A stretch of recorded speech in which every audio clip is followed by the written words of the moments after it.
Olá, boa tarde. Sejam bem-vindos a mais uma edição de Mercado e Companhia. Vamos aos destaques de hoje.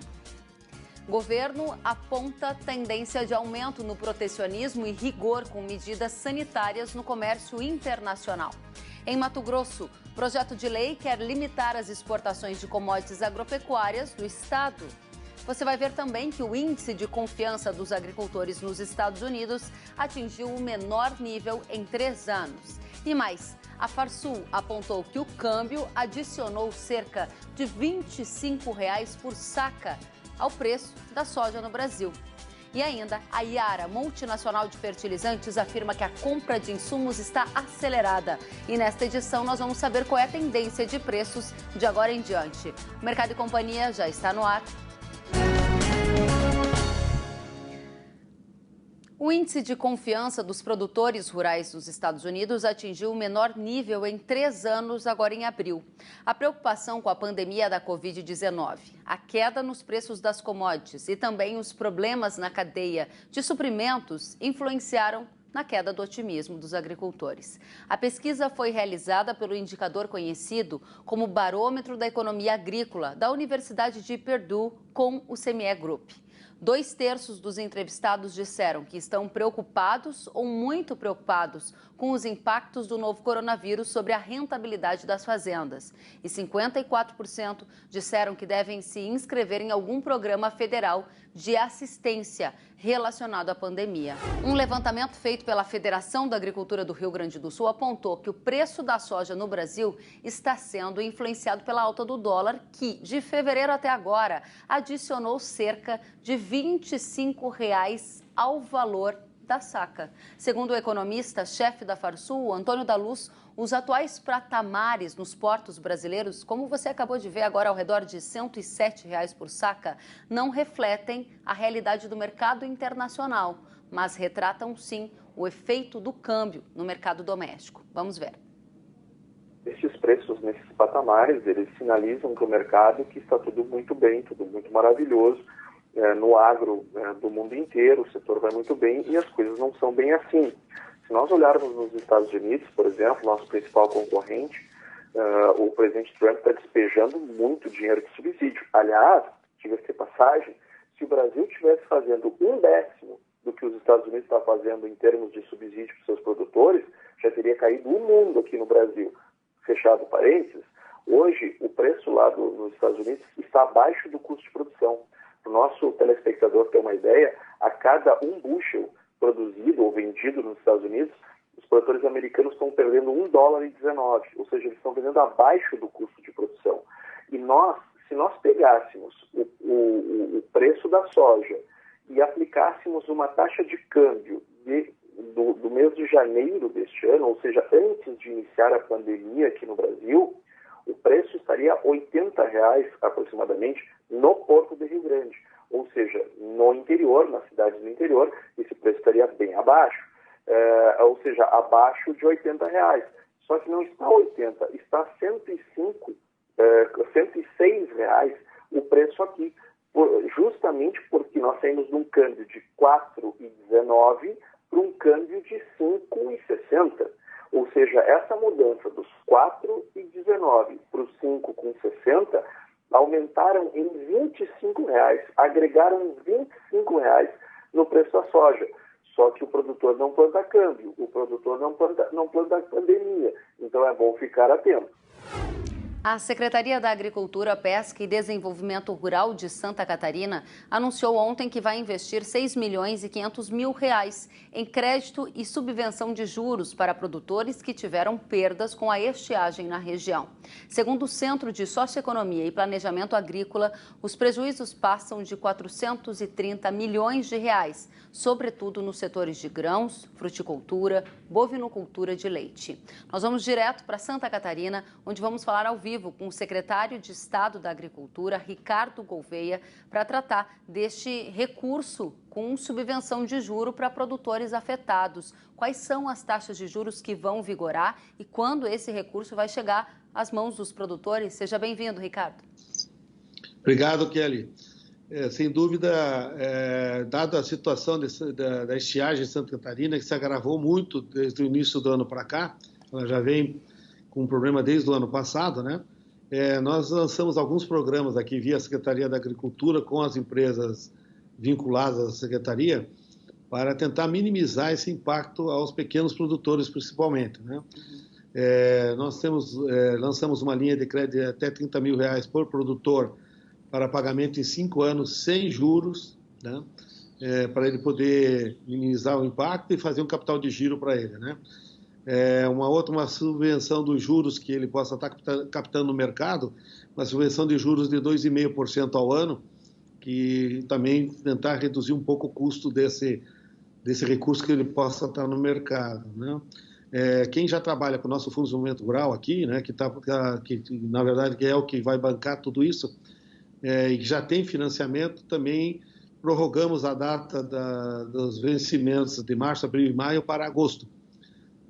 Lançamos também um programa para facilitar a perfuração de poços, em que ele vai ter acesso a R$25 mil por produtor, para que ele possa contratar, né, uma perfuração de poços. Esse também seria um pagamento em 5 anos sem juros, né? Também sai do nosso Fundo de Desenvolvimento Rural aqui. E estamos fazendo um trabalho do programa do PAA, em que o Estado também, através do Fundo de Desenvolvimento, vai estar bancando um valor para as prefeituras, né? Um convênio com as prefeituras, que principalmente municípios abaixo de 0,7 de IDH, para que no valor de R$30 mil, para que possa adquirir produtos do pequeno produtor e economia familiar e fornecer para também famílias que estão cadastrados lá como hipossuficientes, né, vamos dizer assim. Que a nossa audiência que teve problemas com estiagem e que quer ter acesso a essa subvenção, ou seja, esse juro menor que o governo vai fazer essa ação para tentar garantir, o que tem que fazer hoje para conseguir ter acesso a essas situações? Os programas direcionados aos produtores, eles devem procurar os escritórios regionais da IPAGRE, já estão todos bem informados e os programas já estão em andamento, em vigência, né? Então, procura o escritório da IPAGRE na sua região, que os técnicos estão lá preparados para orientar e assessorá-los a buscar esse recurso. Agora, secretário, outro tema que muito nos interessa na região de Santa Catarina, além desse recurso que o senhor anuncia com um programa para subvenção de juros, a gente também quer saber da situação do setor de carnes, de aves, de suínos, muito relevante aí em Santa Catarina. Como é que está a questão da Covid-19, a presença da doença em algumas unidades e plantas frigoríficas ou até as medidas do governo para evitar que isso aconteça e as plantas continuem a operar? Quais são os desafios aí no seu estado? Olha, nós temos em algumas cidades, né, que por coincidência também tem unidades de abate, né, tem frigoríficos, cresceu nas últimas semanas o índice de contaminação, né, e proporcionalmente, até porque são cidades em que a grande volume de pessoas estão ligadas à indústria, né, cresce também o número de funcionários, né, com a Covid, né? Nós estamos trabalhando isso, fizemos uma reunião a semana passada com as grandes agroindústrias, o pessoal da Vigilância Sanitária aqui do Estado, o pessoal do Ministério da Agricultura e SIDASC, né? Em que discutimos bastante o tema. As agroindústrias apresentaram, cada uma já tinha construído um protocolo, né, de atuação visando a preservação dos trabalhadores, né? E encaminhar esses protocolos, então, para nós. Nós agora estamos trabalhando nesse protocolo para talvez até transformar em um protocolo padrão para todas as agroindústrias do Estado, né? Estamos vendo, principalmente, aquelas questões onde tem áreas comuns, onde tem refeitório, vestiário, transporte e tudo mais, para que a gente possa tentar buscar aí uma maior proteção. Dentro do frigorífico, nesse momento, é uma situação extremamente delicada, não dá para cogitar nesse tema, né? Até porque é um ambiente extremamente controlado, né? Em que as pessoas já têm um EPI próprio, né? Com roupas desinfectadas, com botas, luvas, desculpa, estão usando máscaras, né? Estão usando o capuz e estão usando em alguns setores até aquela a máscara protetor facial de acrílico, né? Uhum. Então, mas nós sabemos que existe uma situação de frigorífico que nós temos que discutir muito, né? Porque Tem a repercussão no campo é muito grande. unidade parada por aí, secretário? Não, em Santa Catarina não tem nenhuma unidade parada, né? Todas estão trabalhando normalmente, né? Sem dúvida, nós temos uma preocupação com a vida das pessoas, dos funcionários, mas não é caso ainda e não deve ser caso também de parar, porque, diferente dos outros setores, a agroindústria tem uma repercussão muito grande. Se parar, nós vamos ter que montar um verdadeiro controle sanitário no campo. E aí talvez a gente leve o problema da cidade para o campo, né? Porque aí vão ter que talvez fazer até abates de animais no campo, né? Com equipes, né? E isso talvez sirva para o Brasil inteiro, né, nesse momento, pensar nisso, né? Mas essa é uma situação que está aí no plano de emergência de vocês? Vocês já estão imaginando, num pior cenário, essa mudança ou não? Os protocolos sendo atendidos, isso fica muito longe do radar de Santa Catarina? Olha, a gente está... nessas horas a gente tem que pensar em tudo, inclusive no pior momento, né? Mas não, como eu disse antes, né? Não podemos contar com essa hipótese nesse momento, sob pena de termos aí uma repercussão talvez pior, tanto do Covid, né? Que de repente vai para regiões ou para locais de produção, como também teremos talvez um problema sanitário animal. Então, eu tenho me reunido seguido com a área da saúde, né? E amanhã temos uma reunião com o secretário de saúde, mais a vigilância sanitária, até para analisar todas as alternativas que podem ser feitas para minimizar essa situação nos frigoríficos. Inclusive, possivelmente, estamos fazendo um trabalho para minimizar a situação dos funcionários, né? Que a gente sabe que tem uma cultura, né? Funcionários saem, às vezes, em 2, 3, 5, 10 e param no bar, vão tomar uma cervejinha, vazam de churrasco no final de semana, ou vão para a beira do rio, né? Que a gente tem pedido para que não façam isso, porque 2, 3, 5 juntos, né? Depois lá dentro da fábrica são 3, 4 ou até 10 que estão contaminados também, né? E isso pode repercutir dentro da empresa um problema, né? Em Mato Grosso, um projeto de lei quer limitar as exportações de commodities agropecuárias do estado. Vamos até Cuiabá, onde o Luiz Patroni tem os detalhes de tudo isso. Boa tarde, Patroni. Oi, Kellen, boa tarde para você, boa tarde a todos. Um projeto que já foi apresentado na Assembleia Legislativa já nos últimos dias, está em tramitação, portanto, evidentemente, ainda precisa cumprir todas as etapas, né, regimentais antes de ser levado a plenário. Mas, claro, já causa polêmica, já levanta preocupação entre os produtores, entre as entidades que representam o setor produtivo aqui em Mato Grosso, justamente porque propõe limite de 50% das exportações, ou seja, da produção de commodities aqui em Mato Grosso, apenas metade poderia ser exportada, segundo a proposta do deputado Wilson Santos, do PSDB. A gente preparou uma reportagem sobre isso para explicar melhor esse tema. Vamos ver agora. Mato Grosso é o estado que mais produz grãos, fibras e possui o maior rebanho bovino do país.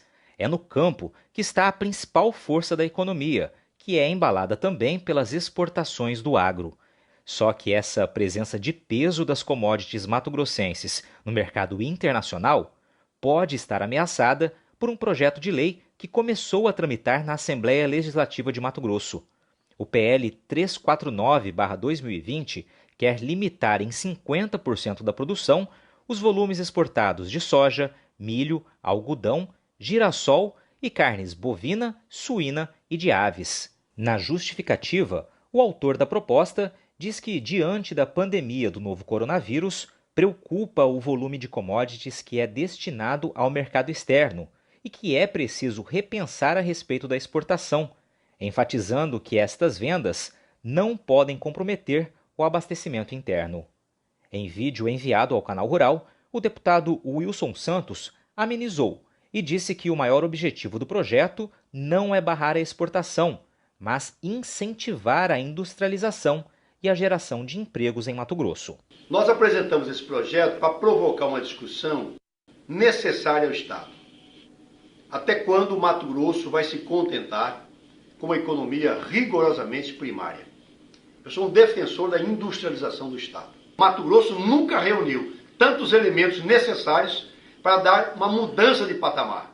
Nós vamos continuar produzindo commodities, mas parte dessas commodities tem que ser transformadas. Vamos agregar valor, gerar emprego e distribuir melhor a renda desse Estado. A AproSoja criticou o projeto de lei. Pontuou que não tem fundamento falar que vai faltar alimentação básica no Estado por causa do volume exportado das commodities, já que Mato Grosso sempre foi superavitário na produção. O texto destaca ainda que o Estado sequer teria capacidade industrial para processar 50% do milho e da soja internamente, exemplificando que no caso da oleaginosa, a capacidade de processamento é de 31% da produção. Limitar os embarques, segundo a AproSoja, faria com que sobrasse mais produto no mercado interno, o que, consequentemente, derrubaria os preços dos produtos, prejudicando os produtores. Por fim, a associação diz não ser contra a industrialização no Estado, mas que, para isso, seria preciso um robusto plano de governo de incentivos para a atração de indústrias, visto que Mato Grosso está muito distante dos centros consumidores e tem logística desfavorável. Muito bem, Kellen, já deu para ver que a polêmica será grande em torno desse projeto, né? As demais entidades, elas compõem o Fórum Agro aqui em Mato Grosso, conversei com o pessoal das entidades e eles vão só se manifestar depois que for ficar pronto um estudo para embasar justamente a defesa das entidades, a defesa do setor produtivo, né, com números que sustentem aí que não é possível, né, não é viável fazer essa limitação, né, limitar as exportações de commodities aqui em Mato Grosso. Portanto, esse será o posicionamento das demais entidades aqui do setor produtivo em Mato Grosso. Bom, como eu disse anteriormente, esse projeto ainda precisa passar por todas as etapas regimentais, né, antes de ser levado a plenário. E segundo o próprio deputado Wilson Santos, a ideia dele não é mais colocar em discussão nesse momento essa proposta, mas sim discutir e promover uma grande discussão, um grande debate em torno do assunto já no segundo semestre. Evidentemente, a gente vai ter aí muitas cenas de muitos capítulos pela frente, mas a polêmica já está lançada aqui em Mato Grosso e a preocupação já ronda o setor produtivo. Kellen. Obrigada, Luiz Patroni, pelas informações direto de Mato Grosso. E mudanças na dinâmica do comércio internacional por conta da pandemia do novo coronavírus já são sentidas pelo governo brasileiro.